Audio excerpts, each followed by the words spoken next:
How to avoid gaslighting children. Gaslighting is a form of emotional manipulation and abuse that can have a negative impact on children. It causes a child to question their own feelings, beliefs, and self-esteem. Understand the importance of avoiding behaviors that could deny, withhold, or trivialize a child's thoughts or feelings. Evaluate the ways that you respond to what your child says and does. Focus on providing a more nurturing environment for them. Parenting can be stressful and overwhelming, so make sure to learn healthy ways to cope. Part 1. Reacting without judgment. 1. Avoid trivializing or denying your child's feelings or needs. Let's say that your child comes to you concerned about something.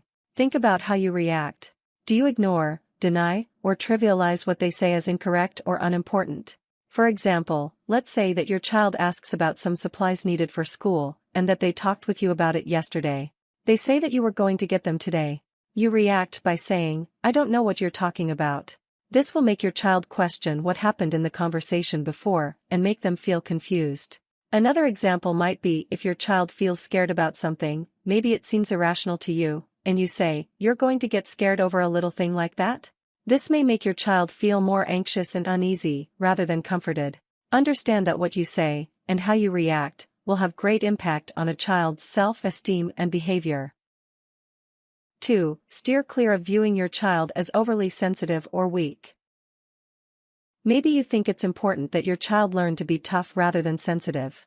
Maybe you feel like your family was hard on you, and that's just the way it is. But children need comfort as much as they need discipline. Avoid using words like, "suck it up" or "stop being so sensitive." This denies a child's feelings, and makes them feel unsupported. While you may believe in tough love, it's important to balance out discipline with love and kindness. Simply providing for child's basic needs like food and shelter isn't enough. Avoid being emotionally neglectful of your child's feelings.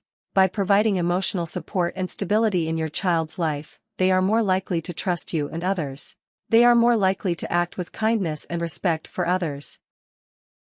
3. Don't expect your child to act like an adult. Let's say you have plans to visit relatives for the holidays, and you're planning to take your children for the visit. There may be different expectations among you and your family about how children should behave. Remember that kids are not at the same developmental stage as adults. Make sure to allow children to be children. Recognize that children get more tired, irritable, and bored than adults do.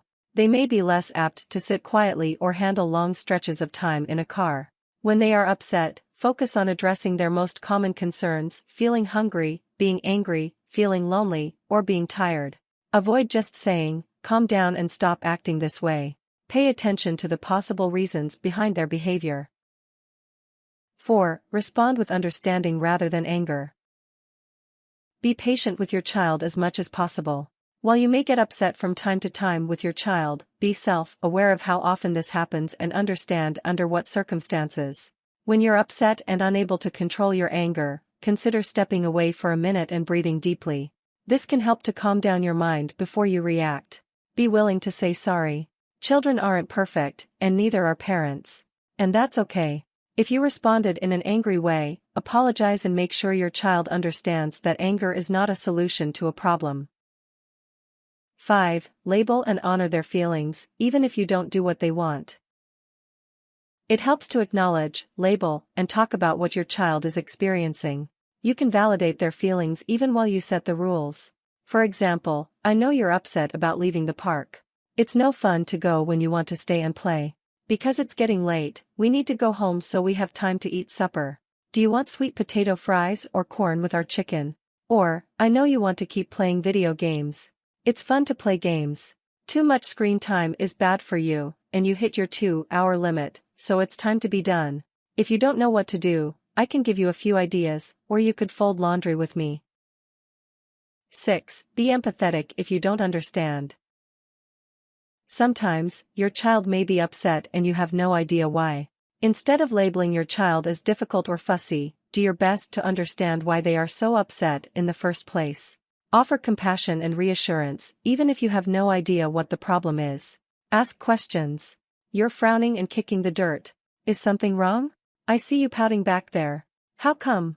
Young children and children with special needs may especially struggle to communicate problems or be upset by things that wouldn't bother you. Be patient and do your best to understand.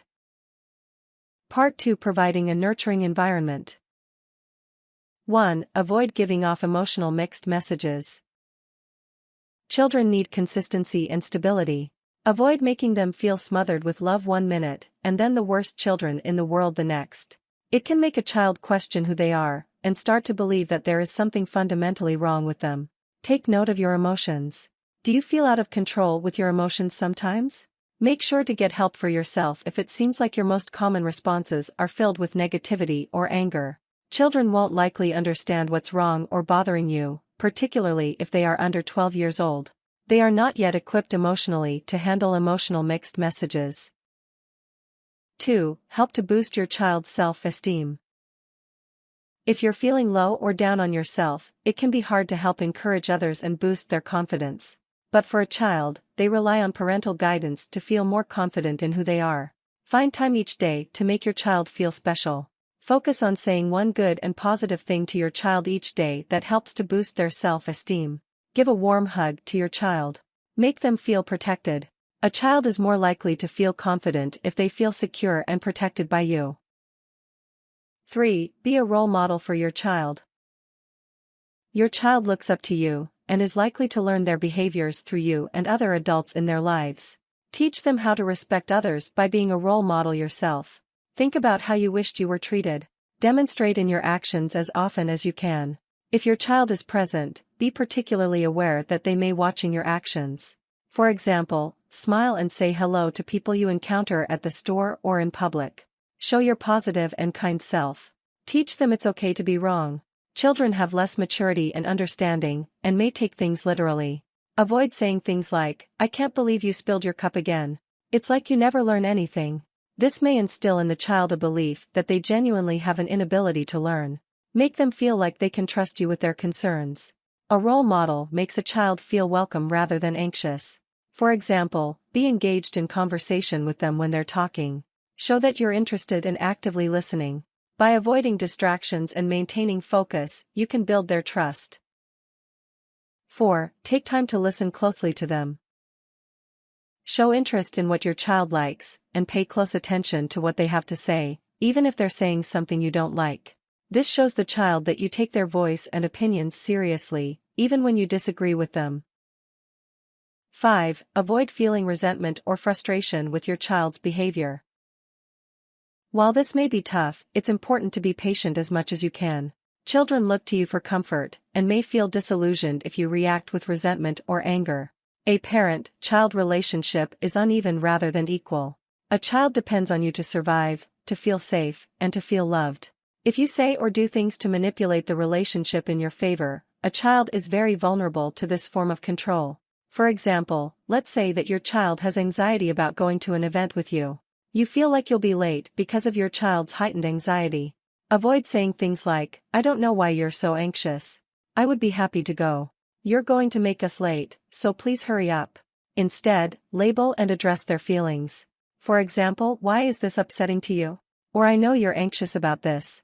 I feel anxious sometimes too. What can we do to make this easier for you?" Make sure to provide some support or reassurance, even if you're initially impatient. 6. Provide reassurance rather than self-doubt to your child. If your child constantly feels wrong or not good enough, they are likely to have lower self-esteem and have more difficulty with relationships with others. Help to build their social skills by providing love, support, and reassurance. Offer words of encouragement and praise. Focus on making the child feel good about what they are doing, rather than only focusing on what they do wrong. Consider saying things like, "I know it's been a tough day, but I believe in you," or "I know you can do it. You've done such a great job before." When your child feels confused or begins to doubt something that you said, offer an apology. Instead of telling them that they're wrong or misheard you, say things like, "I'm sorry for the confusion," or "I think we just misheard each other. It's okay." Part 3. Finding healthy ways to reduce stress. 1. Be self-aware of your unmet needs. Being a parent isn't easy. Sometimes you may feel like you're overwhelmed and frustrated. One important way to avoid being stressed over your children is to take care of your own emotional needs. Do you feel loved and appreciated, or hurt, neglected, and disrespected? If you're feeling unhappy with yourself and your needs, then you may have a harder time providing guidance to your children. Understand how your current work, family, and emotional situation is impacting your health and well-being. Think about if you have felt this way for a long time, or just more recently. By being in touch with yourself, you're less likely to gaslight your children. 2. Seek help from friends, family, and your community. Avoid parental burnout. Connect with friends, family, babysitters, or other community supports when you need some time to yourself or away from your kids. When you have time to yourself, use it to relax rather than just to deal with other problems. Set aside time to exercise, relax, spend time with friends, or whatever helps you feel refreshed. Consider having regular dates with your partner or spouse, away from your children. Block off 4 hours of time each week to get away from the responsibilities of being a parent. Keep these times consistent each week so that you're less apt to change your plans frequently. 3. Find professional support. Don't feel alone in parenting or dealing with children who can be difficult at times. Reach out to professionals at school and through counseling centers. They may have resources and strategies that make it easier for you. Consider meeting with your child's school counselor about resources to help with parenting. Talk openly about any concerns that you may have regarding your child and what stressors you're facing. Identify counselors that focus on families and children. There may be low-cost therapy options in your area to help you and your child communicate more effectively with each other. Many counseling centers take insurance or offer sliding scale fees. 4. Focus on the good parts of your relationship with the child. You'll mess up sometimes, and that's normal. One tiny parenting mistake isn't going to throw your child into emotional turmoil for the rest of their lives. Keep learning from your mistakes, acknowledging your imperfections, and being the best you can be. Tips. Be willing to ask for help when parenting gets tough. It's a sign of strength. If you continue to feel overwhelmed about how to handle a situation with your child, find support by contacting the National Parent Helpline, 1-855-427-2736, or http://www.nationalparenthelpline.org. Warnings. If you are facing emotional abuse, consider contacting the National Domestic Violence Hotline for help and resources, 1-800-799-7233, or http://www.thehotline.org.